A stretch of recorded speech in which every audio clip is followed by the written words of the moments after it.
Felicidades.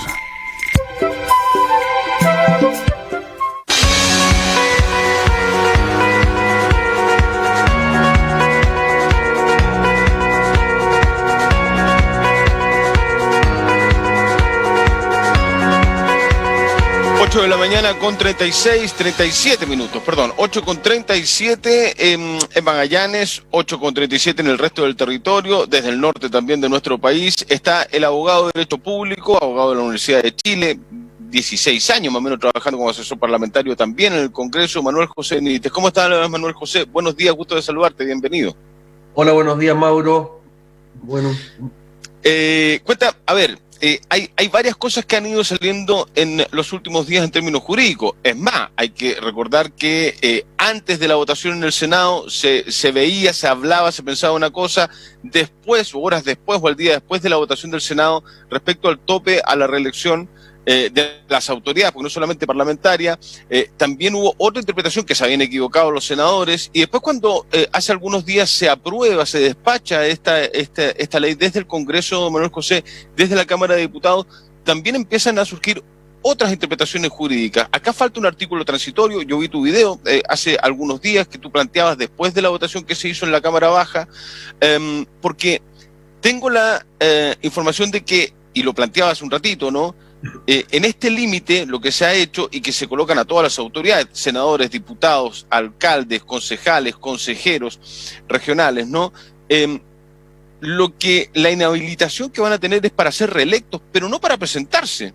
Pongo un ejemplo, si quisiera, por ejemplo, para bajarlo a nivel local, el senador Bianchi presentarse el próximo año al Senado, podría hacerlo. Donde se estaría rompiendo la ley es que si llega a ser electo. ¿Estoy bien, Manuel José, o no? Y cuéntame, por favor, desarrolla lo que te planteabas el otro día.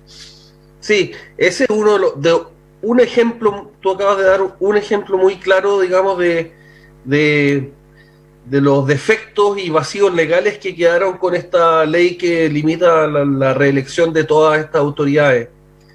Porque, a ver, explicando ese punto nomás, ¿qué pasa? Que la ley de votaciones de populares y escrutinio, la 18.700, en el artículo 19, letra A, establece lo que debe revisar el Consejo Directivo del CERVEL al momento de inscribir una candidatura.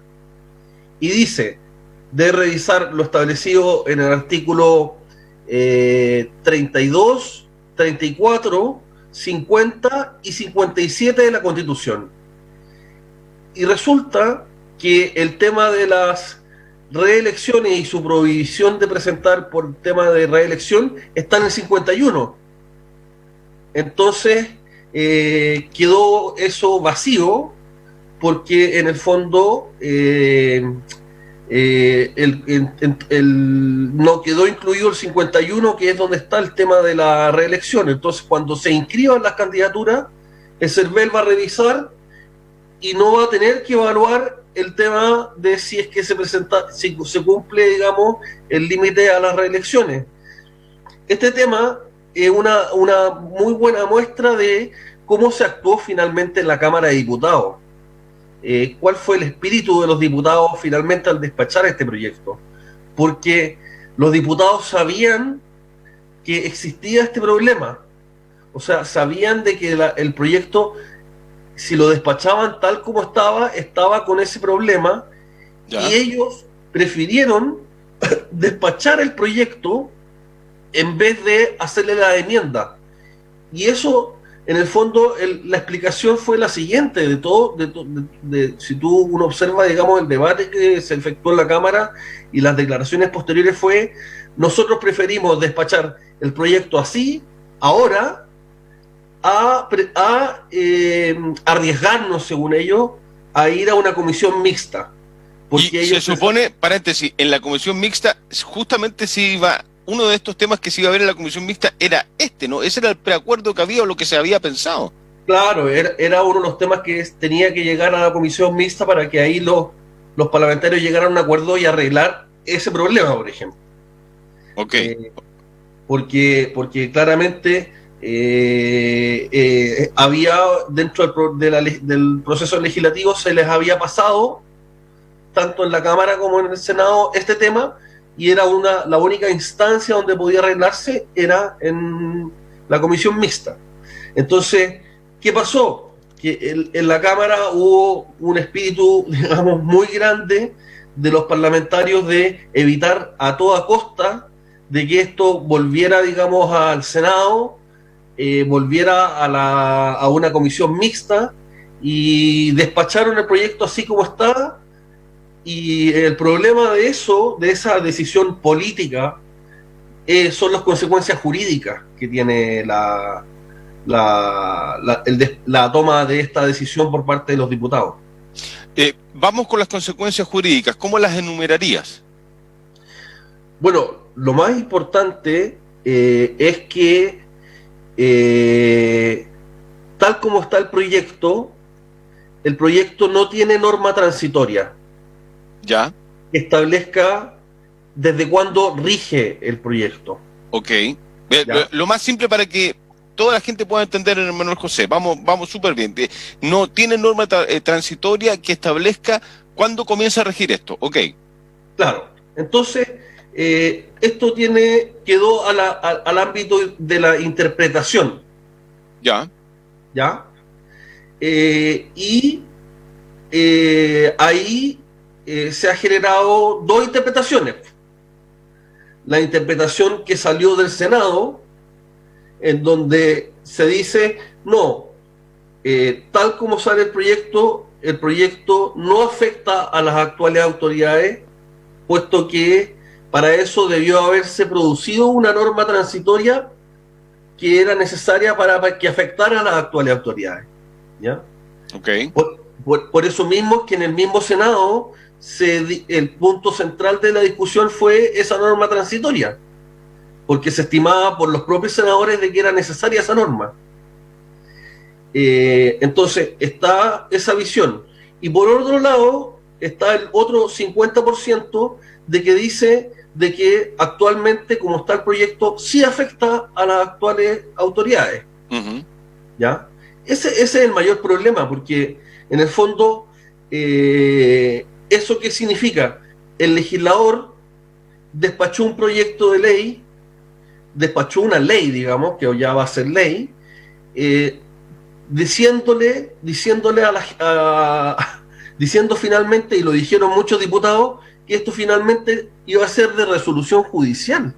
O sea, de que se va a terminar judicializando. O sea, incluso Boric dice, yo espero que esto no se termine judicializando. Esa es una de las últimas declaraciones que da el día miércoles. ¿Por qué puede terminar judicializándose esto, Manuel José? Porque claramente, y lo que yo leí un poco de lo que decía el diputado Boric, es que él temía y pensaba que finalmente se iba a terminar judicializando, así como muchos diputados lo dijeron.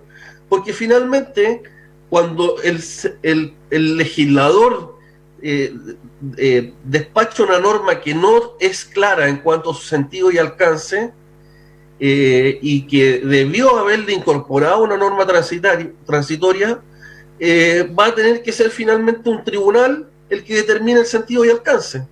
En este caso, el Tribunal Calificador de Elecciones.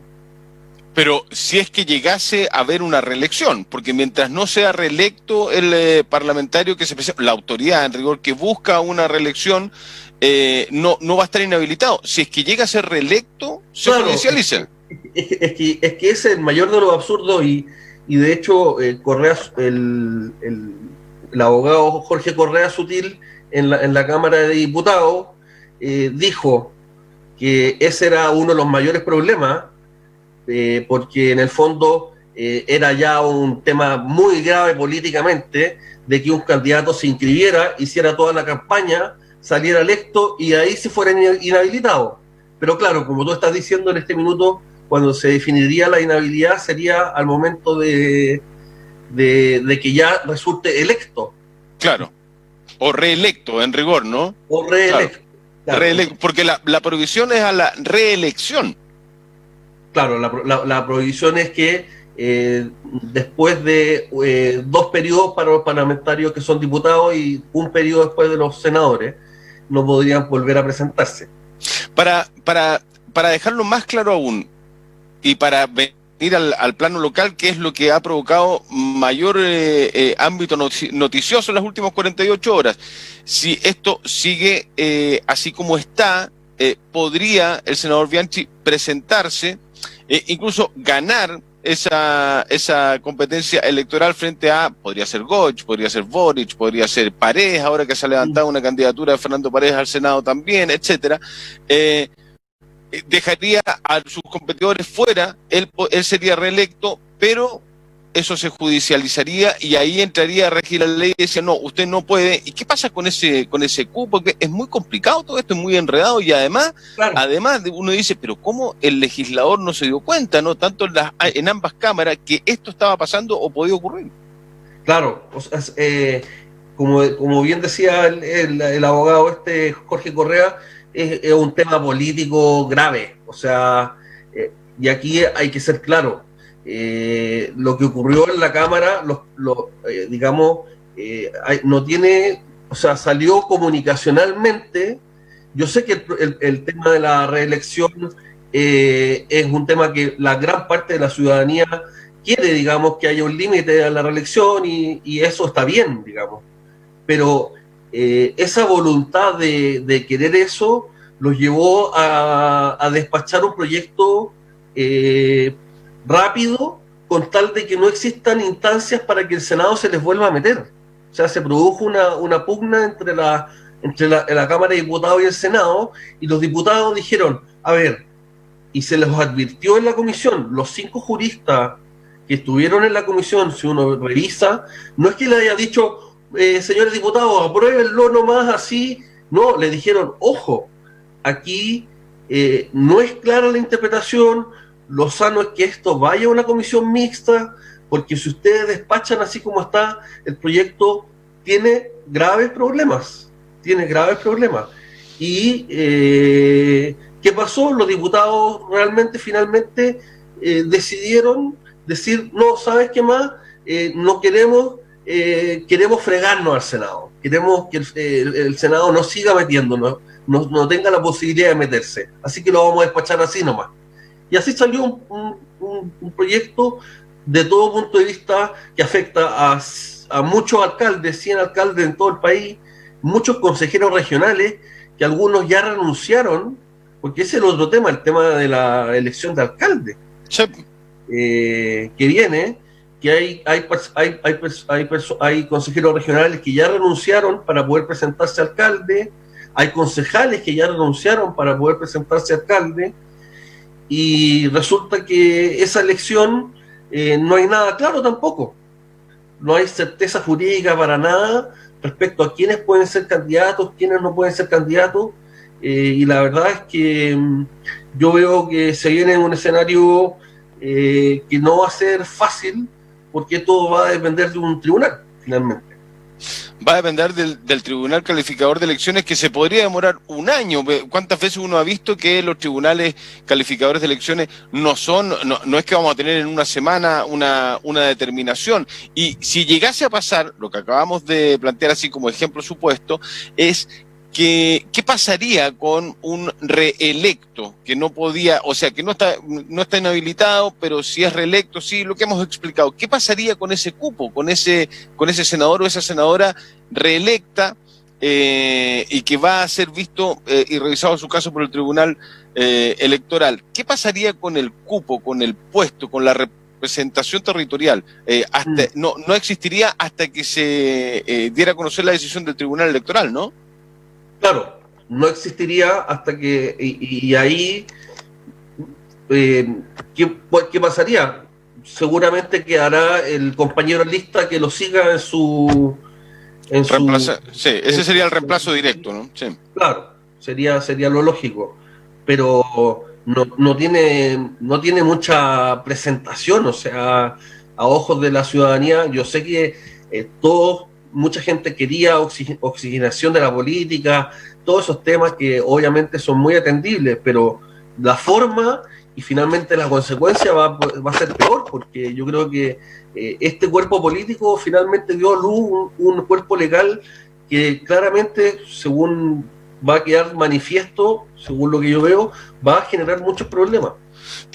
Tengo una duda respecto de los alcaldes, porque además se está viendo buscar la forma de meter una indicación para sacar un artículo, entiendo, transitorio también. Ya me lo aclaras, ¿qué se hace con el tema de los alcaldes en este caso en particular? Porque se quiere dejar exentos de esta ley a los alcaldes y a los concejales. Un alcalde que ha sido alcalde por 3 periodos, por ejemplo, en una comuna, ¿se puede ir a ser candidato a alcalde a otra comuna dentro de la misma región? Sí. Sí. Ok, ya. Sí, o sea, en el caso de Fernando, ¿sabes por qué? Porque me estaba acordando de Paredes, porque según él no puede, pero yo entiendo que sí puede. Paredes ya fue en Torres del Paine, ya tuvo 3 periodos natales, podría venir a su primer periodo a Punta Arenas, ¿no? Podría presentarse. Sí. La prohibición es en el mismo cargo, o sea, el alcalde sería el cargo sería alcalde de Puerto Natales. Ok. Un cargo distinto sería alcalde de Punta Arenas. Alcalde de Punta Arenas sería un cargo distinto, exactamente. Ok. Sí. ¿Qué puede pasar de ahora en más con este enredo? Porque además la gente no entiende. Porque en serio la gente dice, ok, primero la semana pasada los senadores, algunos votaron, se abstuvieron, no hubo quórum, pero no es con retroactividad. Pasan 5 o 6 días, sí, no pueden ir a la reelección, pasan 2 días y dice, esta ley está mal hecha. ¿Qué puede pasar? A propósito de lo que dijo Carla Rubilar, también la vocera de gobierno, Manuel José, ayer, sobre el límite de la reelección, dice, vamos a analizar lo que salió del Congreso y lo vamos a evaluar. Una cosa que llama la atención. La ministra Carla Rubilar afirmó que creemos que es un aporte a la política el poder generar un límite a la reelección, pero que hemos visto que ha generado opiniones encontradas frente a lo que ha salido para ser parte de la ley. Ha terminado el proceso legislativo del Congreso, esa ha sido la decisión de los parlamentarios y ahora es el tiempo del gobierno. ¿Qué te parece? ¿Cómo interpretas esa declaración de ayer? Bueno, sin duda que es un tema, digamos, que reafirma lo que estamos conversando. O sea, el gobierno del segundo piso, digamos, que tienen los asesores ahí viendo el proyecto, sin duda que se le prendieron las alarmas de cómo, digamos, tiene que promulgar, porque finalmente ahora lo que corresponde es que el presidente de la República promulgue el proyecto de ley. Entonces, el gobierno seguramente ya detectó que este proyecto tal como está va a generar un problema político mayor. Entonces, están evaluando y hay 2 opciones aquí, o sea, o el presidente promulga el proyecto tal como está o puede enviar un veto. Un veto presidencial, ya. Claro, un veto presidencial que quizás incluya una norma para los alcaldes. Por ejemplo, o sea, para sustituir la ley, sustitutivo, por ejemplo, ¿qué se puede hacer ahí? Puede ser sustitutivo o puede ser aditivo. Por ejemplo, sustitutivo, por ejemplo, es arreglar el tema de que esto esté en el artículo 51 y colocarlo en el artículo 50 para que no haya el problema de que el CERVEL no lo pueda evaluar, por ejemplo. Ok. Vuelvo a lo del cargo. Es decir, que un senador por Magallanes, por ejemplo, no podría ir a la reelección, o sea, puede ir, se puede inscribir para la reelección, lo que no puede ser es electo en esa reelección. ¿Podría irse a Arica y presentarse como senador por Arica? Podría irse por Arica, porque claro, entra dentro de la misma lógica que hablábamos con los alcaldes. Es en el mismo cargo, senador por la región de Magallanes, diputado por la región de Magallanes, no es lo mismo que senador por la región de Arica. Y en el caso de Bianchi, podría, por ejemplo, también presentarse a diputado. Claro, exactamente. O alcalde también, digamos, en 4 años más. O gobernador regional. No podría, porque es el otro año, exactamente. Ya, pero se entiende, absolutamente. ¿Cuál es tu sensación, Manuel José, de lo que viene? Porque esto está en pleno desarrollo. Yo creo que lo que viene es que para la elección de alcalde se va a plantear el tema. ¿Para abril del próximo año? Sí, para abril del próximo año. O sea, lo más claro, digamos. Yo creo que va a encontrarse la fórmula para que ver, digamos, que el CERVEL o el Tribunal Calificador de Elecciones resuelva esto. Antes. Claro, antes. O sea, que no deje, que no se permita la inscripción de las candidaturas, claro, dices tú. Claro, en el fondo ahí se va, yo creo que, no obstante que no puede calificar el artículo 51 el CERVEL, yo creo que igual al momento de declararse las candidaturas, o sea, al momento de prepararse, de sentarse, va a venir la gran discusión de si corresponde o no esta norma para los alcaldes. Y ahí va a zanjarse. Yo creo que eso va a ser finalmente lo que va a ocurrir. ¿Y qué pasa? Que hay argumentos de sobra para entender de que esta norma no aplica a los actuales autoridades. En general, dices tú, desde senadores hasta concejales. Desde senadores. Y imagínate ese escenario cuando el Tricel falle eso y falle, digamos, diciendo, no, señores, resulta que ustedes pueden ser candidatos y resulta que todo se anunció al país de que se había terminado con la reelección y todo, y finalmente se diga eso. ¿Cuál va a ser la imagen que va a tener el Congreso Nacional respecto a este tema? Claro, porque ya está mal parado en términos de evaluación de la gente, no lo sabemos, salen las encuestas, se ha conversado, se habla en los medios de comunicación, la institución, no solamente el Congreso, sino que la clase política, etcétera, lo sabemos, lo hemos hablado acá también en este espacio, pero lo que la gente no está entendiendo, ya estaba muy confundida después de lo que pasó en la Cámara del Senado, más confundida aún antes del día de la votación en la Cámara de Diputados, hoy día aún más confundido con todo esto que se está, claro, entonces la gente de decir, no se entiende mucho y de verdad es que no hay nada certero que uno diga esto va a ser así el otro año. Yo creo que a esta altura sería una responsabilidad decirlo. Claro. Ya el límite de la reelección es así. No es así todavía porque no está nada claro. Claro, y finalmente aquí lo que ocurrió es que el legislador, porque olvidémonos que son políticos, legislan. O sea, son legisladores. Ellos hacen las leyes. Entonces no pueden dejar una ley abierta para que esto quede finalmente que quede entregado a los tribunales de justicia. No, es de una manera de legislar no seria y realmente desacredita aún más, como tú dices, las instituciones y en este caso el Congreso Nacional. Manuel José Benítez, abogado, derecho público, asesor parlamentario, abogado de la Universidad de Chile. Muchas gracias, Manuel José. Interesantísimo. Acá se abre otra puerta, se abre otra arista de un caso que además va a tener un desarrollo, además muy entretenido para los que nos gusta todo este tema durante las próximas horas y el fin de semana. Manuel José, un abrazo. Muchas gracias por esta conversación. Muchas gracias a ti, Mauro. Buenos días. Que esté muy bien. Chao, muy buenos días. Gracias, adiós. Chao. Pausa, reflexión en la casa, empieza a darle una vuelta. No sabía, ¿no? Lo que está pasando. Bueno, así están las cosas. Nos vamos a la pausa y conversamos en los próximos minutos con el concejal José Aguilante. Venimos. Porque hoy es tiempo de cuidarnos entre todos.